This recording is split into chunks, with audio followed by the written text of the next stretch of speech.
Hello friends, आज के video में हम 16 जुलाई से लेकर 20 जुलाई तक के करंट अफेयर्स के बारे में डिस्कशन करेंगे। ठीक है, तो आज हमारा जो सबसे पहला टॉपिक है करंट अफेयर्स का, वो है एक किताब का विमोचन जो हमारे सम्मानीय राज्यपाल जी द्वारा लिखा गया है, जिसका नाम है बैटल नॉट येट ओवर। ठीक है, ये उनकी आत्मकथा है जिसका विमोचन दिल्ली में 16 जुलाई 2023 को किया गया है।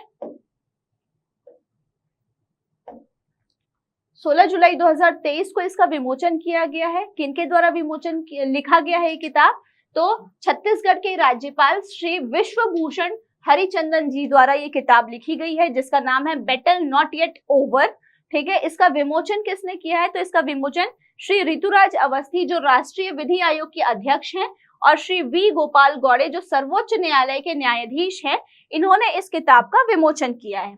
ठीक है, ये किताब जो है वो बेसिकली उड़िया भाषा में है, और इसका जो अंग्रेजी में अनुवाद है वो अकादमी पुरस्कार विजेता प्रोफेसर भगवान जय सिंह जी ने इसका अंग्रेजी में अनुवाद किया है। तो इस किताब को लेकर जो हमारे एग्जामिनेशन पॉइंट ऑफ व्यू से जो टिडबिट चीजें थी, जो बेसिक तथ्य थे, वो इतने हैं। ठीक है, अब हमारा जो अगला टॉपिक है वो है भूमि सम्मान।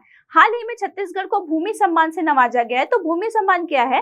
तो राजस्व विभाग के द्वारा जो लैंड रिकॉर्ड से संबंधित जो भी क्रियाकलाप है उसको देखते हुए छत्तीसगढ़ को भूमि सम्मान से नवाजा गया है। तो चलिए उसकी कुछ डिटेलिंग देखते हैं कि भूमि सम्मान से छत्तीसगढ़ को नवाजा गया है कब? 18 जुलाई 2023 को।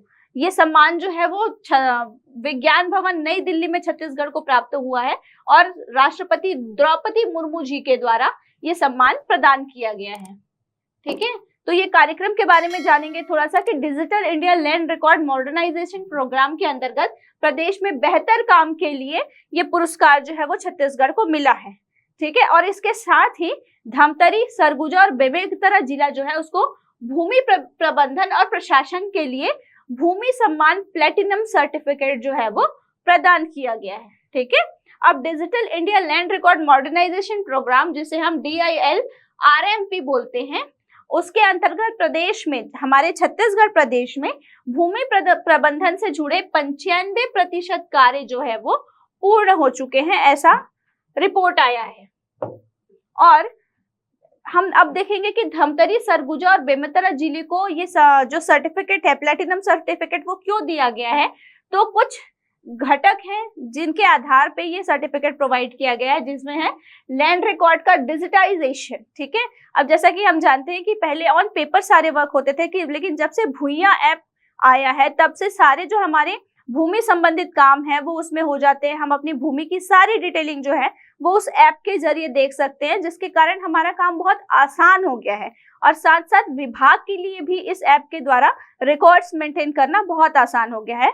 तो इस लैंड रिकॉर्ड के डिजिटाइजेशन के लिए, फिर दूसरा जो है वो है पंजीयन कार्यालय से समन्वय के लिए, और तीसरा मॉडल रिकॉर्ड रूम की स्थापना में 100% कार्य पूर्ण होने के लिए इन तीनों जिलों को प्लेटिनम सर्टिफिकेट से नवाजा गया है। अब हमारा जो अगला टॉपिक है वो है छत्तीसगढ़िया ओलंपिक 2023 की शुरुआत। जैसा कि हम जानते हैं कि छत्तीसगढ़ के पारंपरिक खेल जो है उनको प्रोत्साहन देने के लिए और लोगों में उत्साहवर्धन के लिए पिछले साल 2022 से हमारे मुख्यमंत्री श्री भूपेश बघेल जी ने छत्तीसगढ़िया ओलंपिक की शुरुआत की थी। तो उसी कड़ी में ये लगातार दूसरा वर्ष है जब इसका आयोजन किया जा रहा है। तो इस वर्ष हरेली त्योहार से 17 जुलाई 2023 से इस त्योहार का आरंभ किया जा रहा है। ठीक है, अब इसके कुछ बेसिक चीजें देखते हैं कि भूपेश बघेल जी ने रायपुर के ग्राम पंचायत नवागांव से इस ओलंपिक की शुरुआत की है। ये लगातार दूसरा वर्ष है। इस बार पिछले साल इसमें 14 खेल सम्मिलित थे, लेकिन इस बार इसमें 16 खेल जो है वो सम्मिलित होंगे, और 3 अलग अलग आयु वर्ग से महिला और पुरुष प्रतिभागी जो है वो हिस्सा लेंगे। और इस बार इसकी जो थीम वीडियो है उसे भी रिलीज किया गया है। ठीक है, छत्तीसगढ़िया ओलंपिक एक बहुत बड़ा टॉपिक है, और इससे बहुत से क्वेश्चंस जो है वो हमारे एग्जाम में पूछे जा सकते हैं, प्री में, मेंस में और इंटरव्यू में भी इससे रिलेटेड चीजें पूछी जा सकती है। तो इसीलिए छत्तीसगढ़िया ओलंपिक का पूरा एक अलग से वीडियो मैं आप लोगों को प्रोवाइड करूंगी, जिसमें छत्तीसगढ़िया ओलंपिक की सारी डिटेलिंग्स आपको मिल जाएंगी कि वो क्या है, कब से शुरू हुआ है, उसका शुभंकर क्या है, गेम्स कौन कौन से। और सबसे अच्छी बात ये है कि कई बार वो एग्जाम्स जिसमें इंटरव्यू शामिल है या फिर लिखित परीक्षा होती है, तो हो सकता है उसे पूछा जाए कि पर्टिकुलर खेल के बारे में, या इंटरव्यू में पूछ लिया जाए कि किसी भी एक खेल को उठा लिया जाए और कि इसका क्या फायदा होता है या उसके स्पेसिफिकेशंस क्या क्या है। तो एग्जामिनेशन पॉइंट ऑफ व्यू से छत्तीसगढ़िया ओलंपिक के सारे का एक वीडियो आपको उड़ान IAS एकेडमी के थ्रू प्रोवाइड किया जाएगा।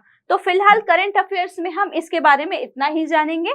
डिटेलिंग के लिए आप उस वीडियो को जरूर देखिएगा। अब हमारा जो अगला टॉपिक है वो है सुराजी गांव नाटक का विमोचन।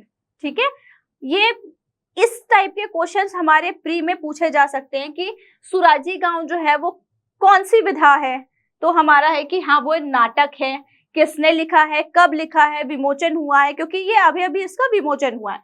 तो देखते हैं कि सुराजी गांव नाटक का विमोचन कब हुआ है। 18 जुलाई 2023 को ये श्री दुर्गा प्रसाद पारकर जी द्वारा लिखा गया है। और ये इसलिए हमारे एग्जामिनेशन से के पॉइंट ऑफ व्यू से जरूरी है क्योंकि ये जो नाटक है वो सरकार की एक बहुत ही ज्यादा फेमस योजना है, नरवा गरवा घुरवा बाड़ी, उस पे बेस्ड है। वो उस योजना के द्वारा या उस योजना के पहले कैसा जीवन स्तर था और योजना के बाद किस प्रकार से एक गांव में बदलाव आता है, इस चीज पे बेस्ड ये नाटक जो है वो लिखा गया है। तो इसलिए ये हमारे एग्जाम पॉइंट ऑफ व्यू से थोड़ा इंपॉर्टेंस रखता है। ठीक है, तो ये जो नाटक है सुराजी गांव, इसका विमोचन किया गया है। अब हम आते हैं अगले टॉपिक पे, वो है केस कल्चर। ठीक है, केस कल्चर क्या है? ये एक मत्स्य पालन की टेक्निक है जो छत्तीसगढ़ में भी बहुत ज्यादा प्रसिद्ध हो रही है। और अब छत्तीसगढ़ के भी जो किसान हैं, जो जलीय किसान हैं, वो इस कल्चर को उपयोग कर रहे हैं। तो देखते हैं कि ये क्या है। तो मत्स्य पालन की ये आधुनिक तकनीक है। ये एक ऐसी तकनीक है जिसमें एक संलग्न जगह या केज होता है जिसमें उंगली के आकार के मछली के बीज डाले जाते हैं।